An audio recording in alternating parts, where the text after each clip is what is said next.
He came home with nothing left to prove, his pride broken, his mistakes laid bare, and unsure whether he still belonged. But the father did not leave him standing at a distance. "Quick, bring the best robe and put it on him." Across the span of the human story, the father has met his children in their shame, loss and failure, and clothed them again with dignity and belonging. Then there was Joseph. His father gave him a special robe, a sign of love and favour. His brothers grew jealous. They stripped him of the robe and sold him into slavery. Then they stained it with blood and let their father believe he was dead. In slavery, Joseph served Potiphar.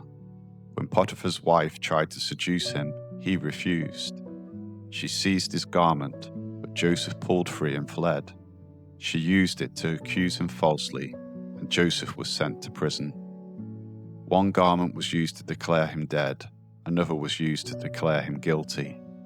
But God's word over Joseph was stronger than every lie. His story began with a robe from his father and ended with fine linen from Pharaoh.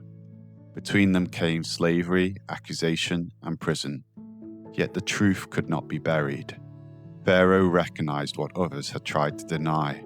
The Spirit of God was with Joseph. Like Joseph, Jesus is the Father's beloved Son, and his clothing is taken from him. Joseph's robe was stained red with blood. Jesus was dressed in scarlet. Both garments were used to hide the truth about who they were. Both were falsely accused by guilty people who used their power for selfish ends. Both were cut off from the community of the living. Neither remained shut away. In both stories, the truth about who they were was finally revealed. Joseph saved his brothers from famine and brought them home to their father. Jesus saves us and brings us home to his Father.